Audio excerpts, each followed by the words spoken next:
Bring in show music, please. Hi, I'm CNBC producer Katie Kramer. Today on Squawk Pod.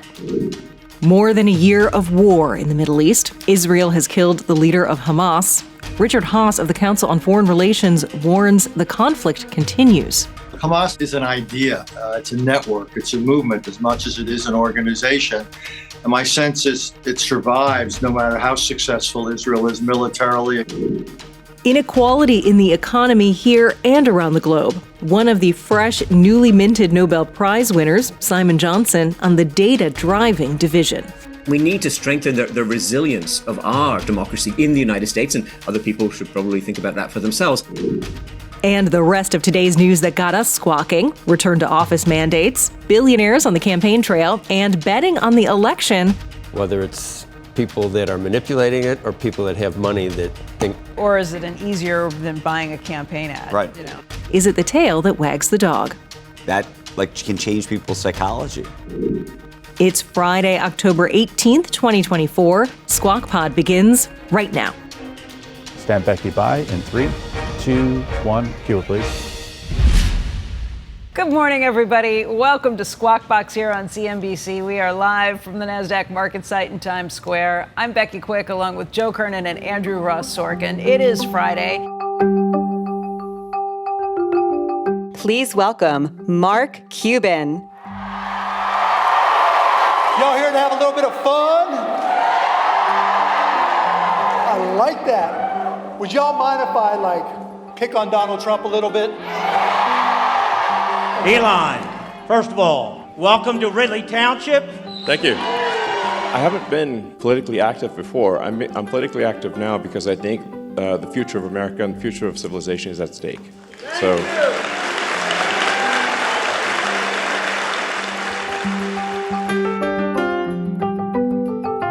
Let's talk about what's going on the campaign trail, where billionaires are now making the case for each candidate. Mark Cuban stumping for Vice President Harris, taking shots at former President Trump. He suggested the Republican candidate doesn't understand his own tariff plan. This man has so little understanding of tariffs, he thinks that China pays for them. This is the same guy who also thought that Mexico would pay for the wall. So there's no surprise. But I don't know what happened to him. The way he's been thinking about tariffs and trade now, something's a little bit lost. And now his trade policies, particularly with tariffs, are basically just gibberish. Meantime, Elon Musk kicked off his own multi-day speaking tour across Pennsylvania in support of Donald Trump. It was his first solo appearance on the campaign trail, and he was urging his audience to push their friends and family to vote and cast their ballots early. Pennsylvania is, I think, the linchpin in this election. And this election, I think, is going to decide the fate of America, and along with the fate of America, the fate of Western civilization. Musk also spoke about the topics he frequently posts about on X, including his desire to cut back on government spending and regulation. Meantime, billionaire investor Dan Loeb has now been adjusting his portfolio to capture a potential boom in corporate activity after the November 5th election. In a letter to investors viewed by Reuters, he said he believes Donald Trump is more likely to win the White House and that his party's policies could help boost financial markets. To plan for that scenario, Loeb said his hedge fund, Third Point, has now made stock and option purchases and also increased positions that could benefit and shifted the portfolio away from companies that will not. He didn't elaborate on what trades the firm, though, has been making. All quite interesting stuff. And it's kind of what we've seen with a lot of the big traders. Stan Druckenmiller. We heard Stan Druckenmiller say the same thing, which is interesting. And then I know you're going to start talking about Polymarket in a second. But this, to me, is even more interesting, reading this Wall Street Journal article this morning about whether Polymarket is being manipulated. Because it creates all sorts of new questions about whether... It happened in 2000. It happened with Romney as well. Mm-hmm. You never know the difference between whether it's people that are manipulating it or people that have money that think that they're going to make money. Think you're going to make money, trade. Or is it an easier than buying a campaign ad? Right. And then you don't know what comes first. You don't know whether other betting sites see what's going on Polymarket and then rise as well. Nate Silver, you saw that, has now flipped. And it hadn't been Trump. He hadn't favored Trump for a while, so you don't know whether they see Polymarket and then that, or whether there is just a general move. Russ Benham was on set with us, the head of the CFTC, and he talked about this. What I've said multiple times is this pulls the CFTC into the role of being an election cop.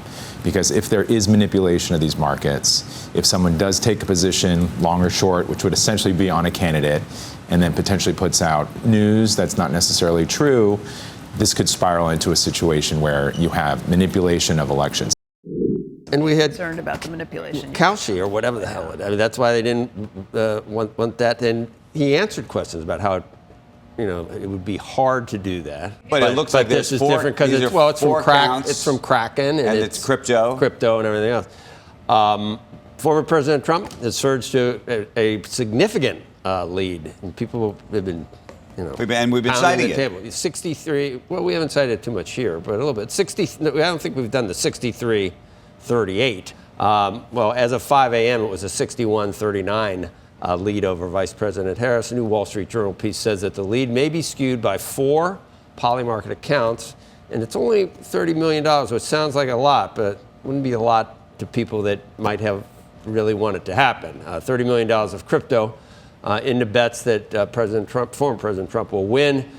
A blockchain analysis firm that examined the 4 accounts told the Journal that there's strong reason to believe that they're all the same entity. The bets could be an influence campaign to fuel buzz for Trump, or, as we point out, they could be legitimate bets from a large bettor convinced that Trump's going to win.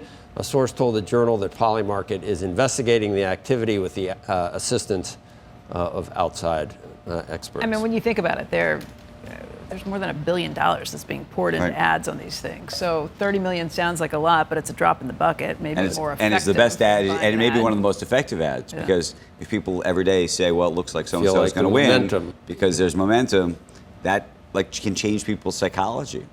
But you're still stuck with RCP, the polling, the Real Clear Politics polling average was about 10 different betting sites, and it's up.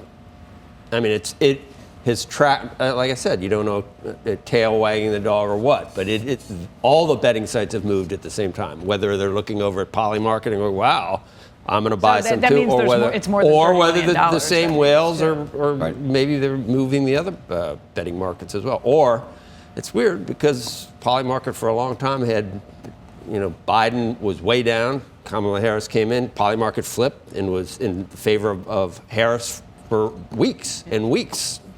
Sharply ahead of Trump, and then it flipped again. I mean, it's weird that it coincides with what some people are saying was like, I know you won't agree with it, but analogous to the Biden debate, that Bret Baier interview. Well, some people are saying that.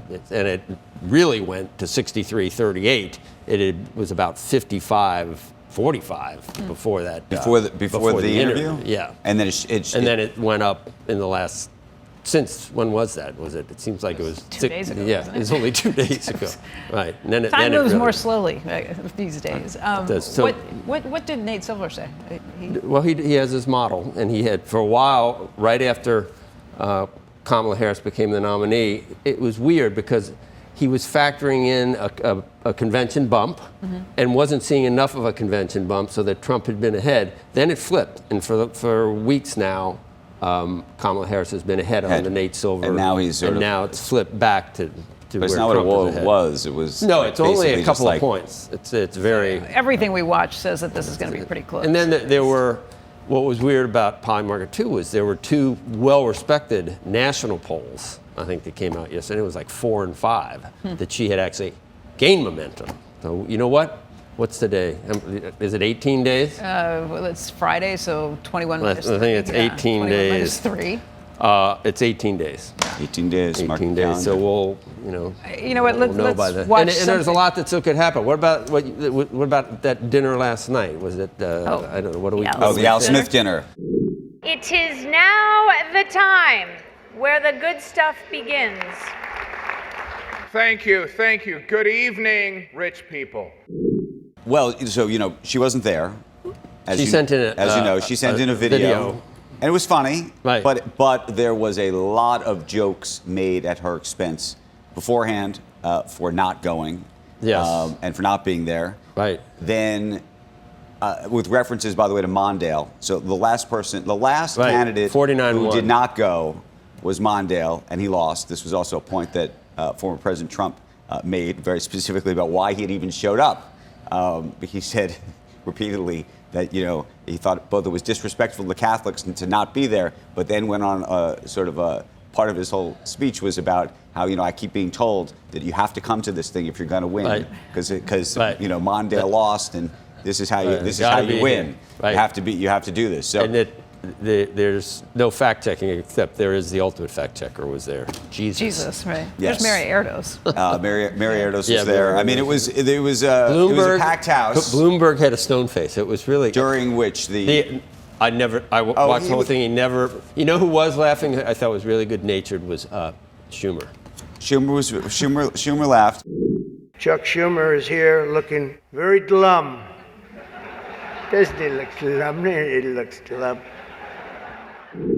I thought Gaffigan was pretty funny. Yeah, he had a pretty off-color joke that I read. Kind of. I don't know which one. I mean, there were all. We've been talking about it. So kitties. There was some tough jokes in there. But he's playing Tim Waltz right now on Saturday Night Live. Yeah, that became part of the sort of gag of it all a little bit as well. So.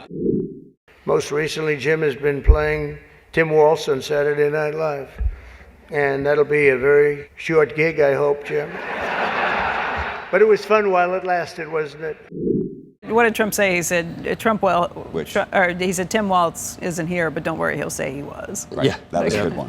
There were, but then there were some that I felt watching it from just this morning. Yeah, I felt read a little bit. Yeah, no, it got some were a little bit. Some was like a some Trump. the longer it went on, the uglier it got. And some was like a Trump. Some of the things were this never pronounce the vice president's name correctly. And somebody actually screamed out in the audience at him. Yeah, for saying Kamala. To pronounce it properly. So and it was an interesting room. It's got to be. And it was interesting. By the way, he's self-aware because there were a bunch of times he was like, I know half this room hates me. I know half of you hate me. Right. And I know half of you love me. And then he would say, actually, maybe 70% of you love me. And he would sort of do. Exactly. He does his. Well, there were a couple really uncomfortable jokes where I was like, oh God, don't go to a rally. Don't go into rally mode with this crowd. But there were people laughing and hooting. Like some of them were like MAGA. I would say I thought that room was kind of MAGA. Was more MAGA. I was surprised. Maybe it's a Catholic thing. I don't know. It might be. I don't know. It was. It was funny in Midtown Manhattan. It was funny when he said the vice president was in Michigan getting communion from Gretchen Whitmer. From Gretchen Whitmer. I will say one thing that was touching to me, and I mean this most sincerely. He talked about why this dinner was actually important to him, insofar as he used to go to this dinner with his father, and he talked about it a couple of times. With Fred, and I just thought the way he spoke about that. He did. There are things. I know there are people who, have visceral reactions and allergic reactions to former President Trump. But there were even those folks who have those feelings. I think there were certain things that were very human about him last night. Well, I'm seeing it on Twitter. The group that we know there is a certain group that just keeps repeating rapists, felon, insurrectionists, and they're mad that the archdiocese would it's normalizing this horrific individual, and he shouldn't have been there. That's what. We should show a couple of jokes. By the way, the funniest jokes were unfortunately or fortunately maybe at the expense of our Mayor Adams. I thought he defended Mayor Adams. Well, he did, but then there were some that were hilarious, just about and maybe we'll show you some of those. And then we'll show you that one of the New York's big prosecutors was, by the way, also sitting on the dais. Maybe we'll show you that too. Oh. Let's see this. These days, it's really a pleasure anywhere in New York without a subpoena for my appearance. Anytime I don't get a subpoena, I'm very happy. Is that Greg Brown So, right over his shoulder? you can't see it from that angle, but Letitia James sitting gosh. on the dais, probably, I don't know, 4 or 5. That's weird. If she was, can you laugh at things like that? Was she laughing? Could she? I was trying to my angle was the bad angle. I don't think she was laughing. All right, we've got some breaking news. A Wall Street Journal report just out in the last few minutes says that CVS Health will name longtime executive David Joyner as its new CEO. He has been president of CVS Caremark. That's the company's pharmacy benefit manager. He's going to be replacing CEO Karen Lynch. The chairman, Roger Farah, will become executive chair of the company. Farah and Joyner told the Wall Street Journal in an interview that change will be effective today.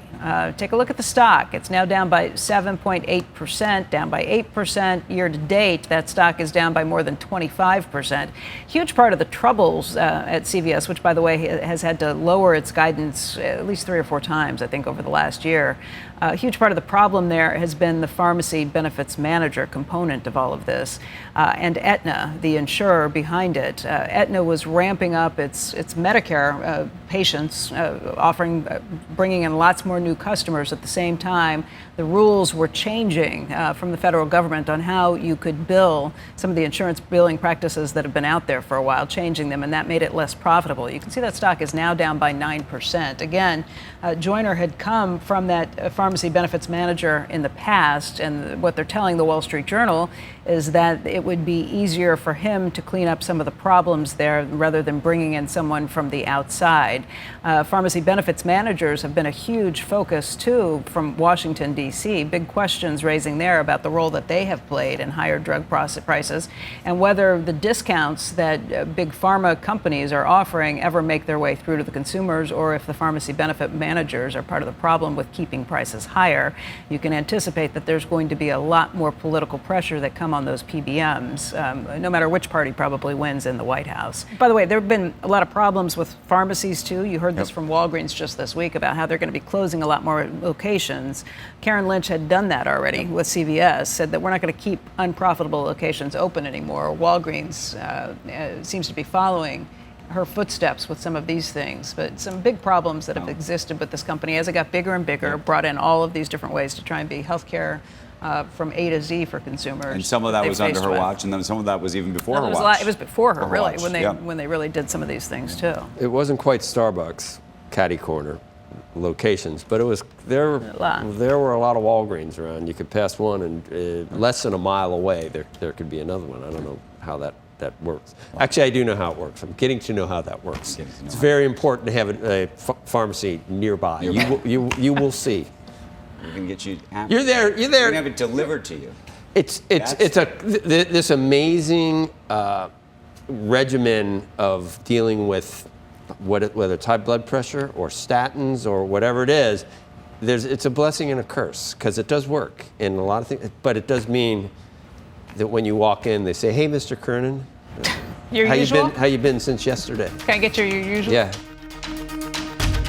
Coming up next on Squawk Pod, October 7th, architect and Hamas leader Yahya Sinwar is dead. But is it a turning point for the war in Gaza? Richard Haass, president emeritus of the Council on Foreign Relations, weighs in next. The real question is whether the Israelis introduce a political dimension to their policy that tries to marginalize Hamas, essentially signals to the Palestinians there's an alternative path if you're willing to give up violence.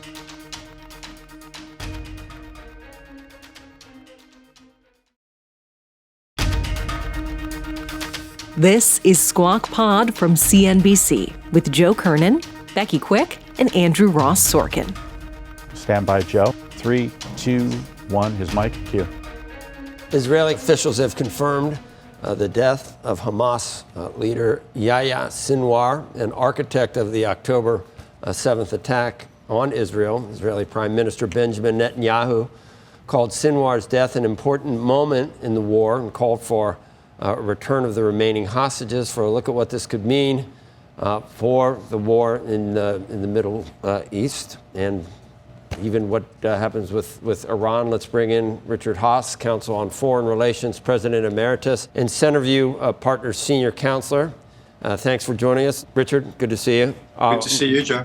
Getting ahead of myself to try to analyze what the most likely moves by Netanyahu are. There are political concerns as well as concerns about the overall wars that he's facing on what I guess at least 3 fronts at this point. What's the most likely thing for him to do? Take the win and try and get the hostages back, or continue? He's had success doing more than people thought, going all the way down south into Rafah, and the idea of you've got to crush Hamas completely, or it's like, cut off the tail of a snake or of certain reptiles. They come back.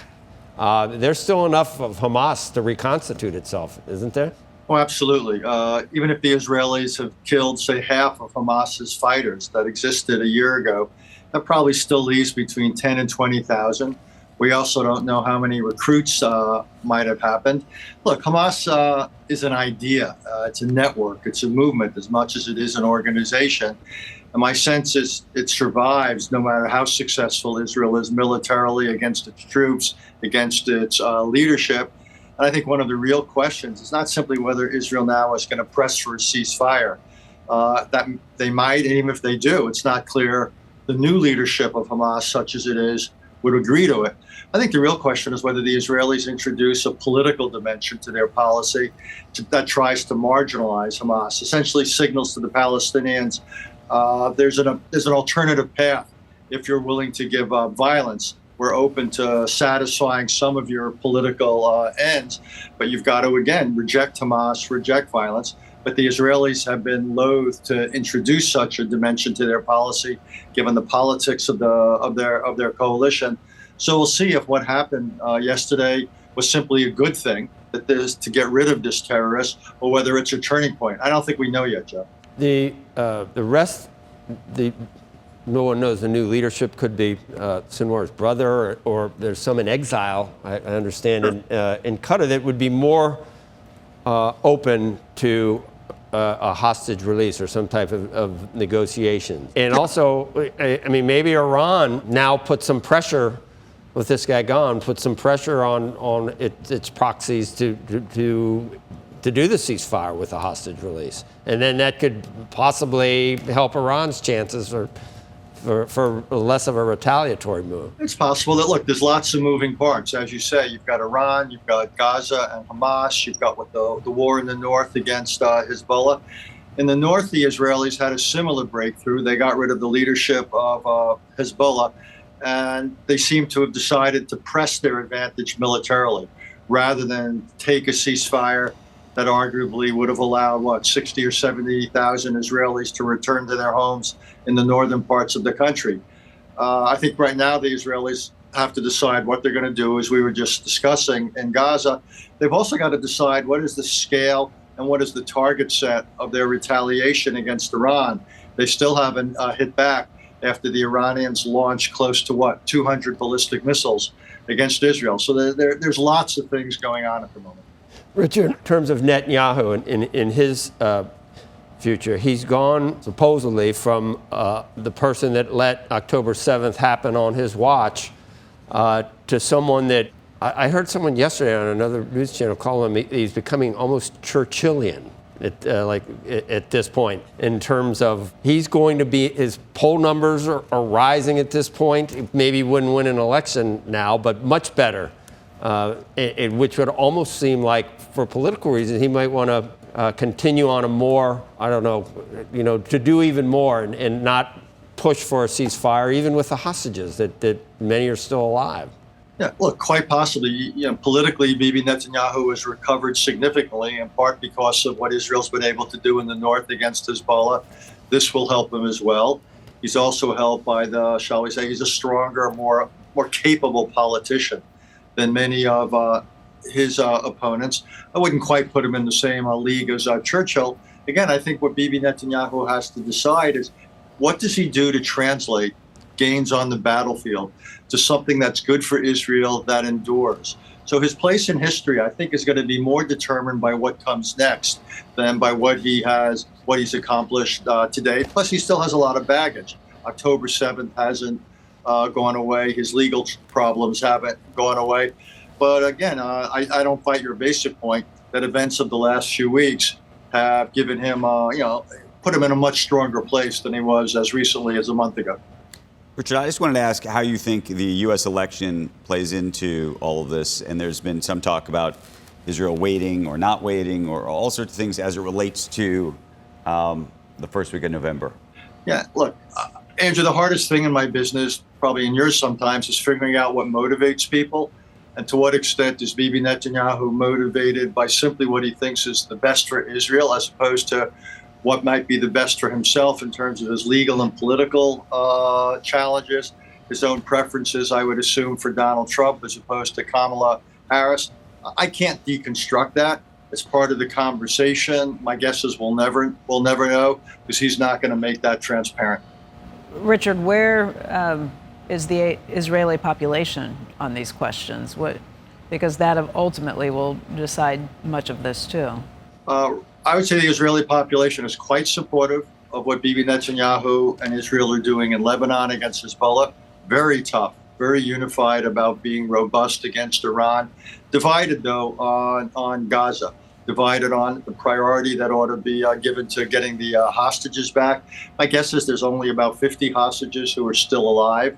And it's also, even if Israel decided it wanted a ceasefire, the new leadership of Hamas may reject it. But all things being equal, the Israeli people are divided about, in some ways, the trajectory of the country. You remember it was a year ago, the big issue was the protests and debates about judicial reform, about democracy. They're divided about Gaza. But I think they're quite unified about the need to take on Iran and take on Hezbollah. What is the take on? We heard, the leak to the Washington Post. I think it was from us, though, that we'd talked to Netanyahu, and that, the idea of hitting nuclear or even the oil refineries was not part of the equation. Do you think that was true? Do you think that Netanyahu actually leaked that to the Biden administration? And do you believe it? Or do you think they could turn around and hit the nuclear facility once and for all to take that off the table?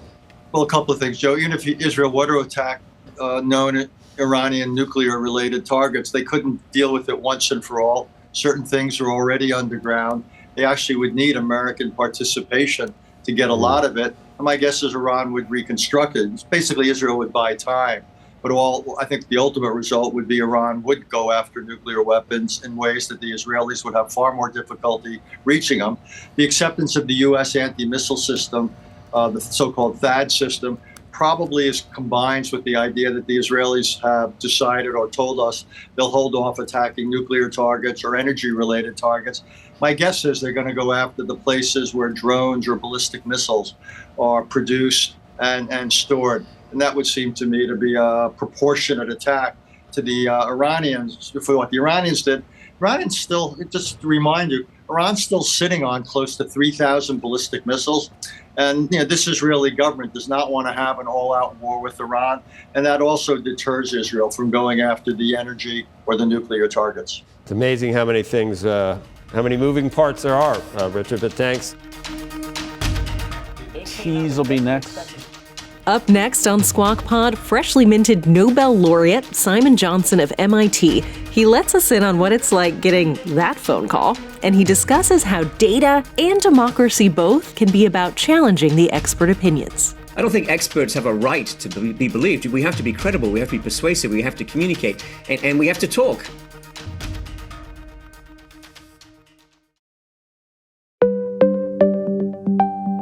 You're listening to Squawk Pod. Welcome back to Squawk Box. Amazon holding the line on its new 5-day per week in-office policy. Company's cloud chief, Matt Garman, saying during an all-hands meeting that staffers who don't agree with the policy, well, they can leave. According to the transcript that was viewed by CNBC, he said the following, in quotes, if there are people who just don't work well in that environment and don't want to, that is okay.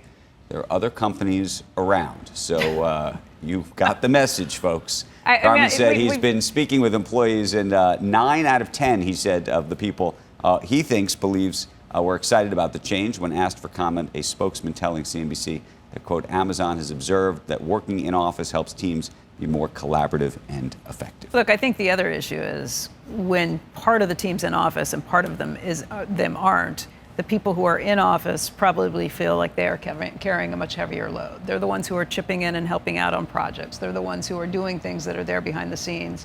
And feel like they are carrying a much heavier burden than others. So I think it's problematic to have some people in office, some not. And this is kind of how it plays out. I've been thinking for a long time that when the economy turned down, you would see far more leaders who step up and say, take it or leave it. Right. We're not in a down economy yet, but you are starting to see leaders speak up. Pandemic's over. Let's go. LFG. The only thing that I think is worth pointing out is that, and you can say that they're academics and maybe you don't care, but the science behind this, those who've done the Adam Grants of the world, who have done lots of experiments on productivity and the like, will tell you.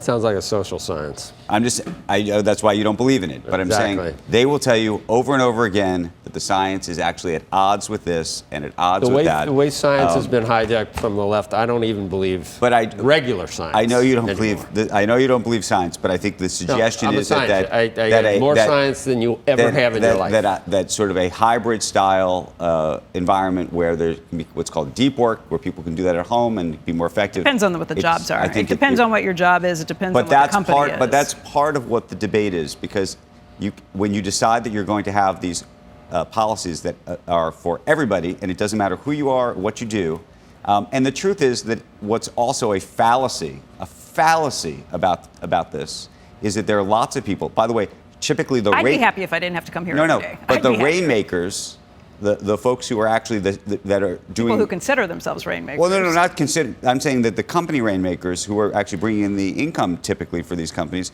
are often not in the office because they have to, because they're in the sales business. So that makes sense. But this is the point, though. But everybody's job is going to be different, and so the question is, does this sort of like it all fits in the same boat? I'm not sure. I think you're always going to have people who get special exemptions. But it's not even special exemptions. It's everybody has a different type of job.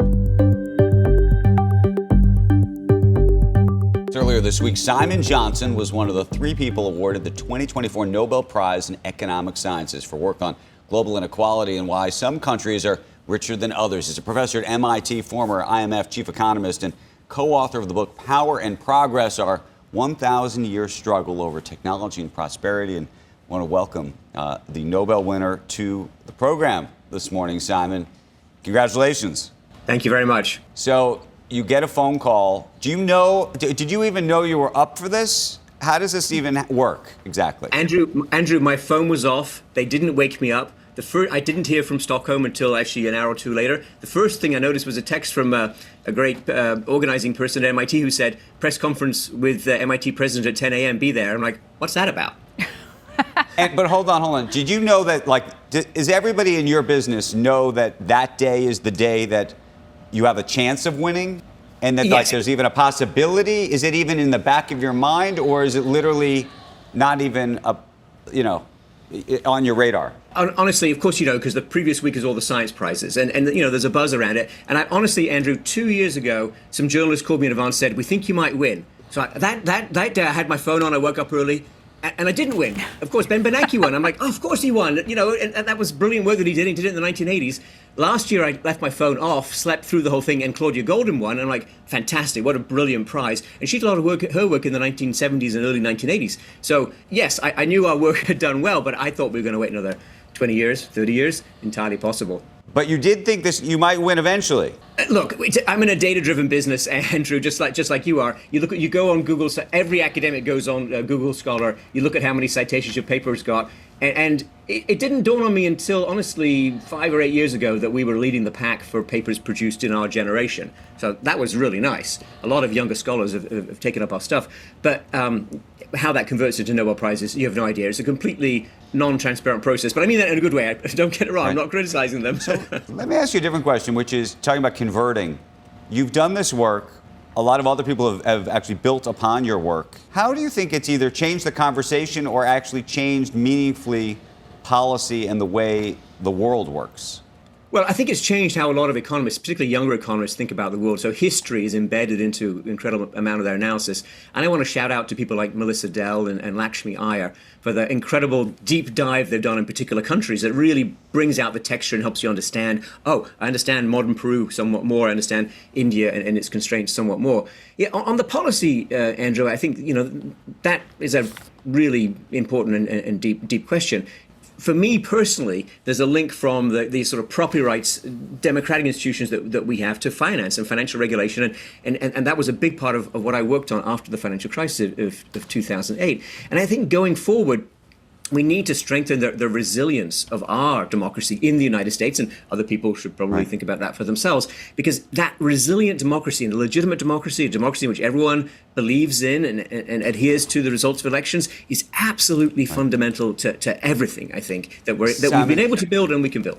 We got to run, but I have one last question, which is, what do you think of what is clearly a shift in our culture and society today, where there is a discounting of experts, of those who do the kind of work that you do, frankly, and a distrust even of experts and big institutions? Well, look, take nobody's word for it. That's the motto of the Royal Society, founded in London in the 1660s. So I don't think experts have a right to be believed. We have to be credible. We have to be persuasive. We have to communicate. And we have to talk, Andrew, like you and I have talked over the years, and we have to debate and we have to argue. That's the essential part of the democratic process. And if experts can bring something to that, great. And if they can't, then ignore them, sure. I mean, Simon, the thing about science, the great thing about science is that there's really no such thing as settled. And that's the beauty of it is the greatest discoveries have been going against conventional wisdom and skepticism. And I kid around about a Nobel Prize in economics, because there are certain principles, unlike physics, that where diametrically opposed opinions can both be awarded a Nobel Prize. And I think about Joe Stiglitz or Paul Krugman, and then I think about Friedrich von Hayek and Milton Friedman. And so with certain, and it's not to discount it's a dismal science, but some of the other ones, it's like, all right, we know for sure about quarks, we know for sure about relativity, we know, because here is the data, it's empirical. With economics, there's a lot of wiggle room, and it's great work, but you can have diametrically opposed opinions. Both of them are Nobel worthy. Is that fair? Absolutely, totally, right down the middle, fair. The world is a wiggle room world, right? The world has a lot of complexity, a lot of ambiguity, and we update as new facts come. We all update as new facts come, and I think what the Nobel is attempting to reflect is how thinking has changed, what's driven thinking, but it'll never stop. And I don't think our ideas or any ideas are forever. We have to keep pushing. And as AI arrives, we've got a whole new set of challenges for how we think about our economy and jobs and humanity. Simon, want to thank you, want to congratulate you, and look forward to continuing those debates and conversations over the next couple of years, if not longer. Thank you. Thank you. That's Squawk Pod for today and for the week. Thank goodness it's Friday. Squawk Box is hosted by Joe Kernan, Becky Quick, and Andrew Ross Sorkin. Tune in weekday mornings on CNBC at 6 Eastern and follow Squawk Pod to get the best of our 3-hour morning show and listen anytime for free. Don't miss it. We'll meet you right back here on Monday. Have a great weekend. We are clear. Thanks, guys.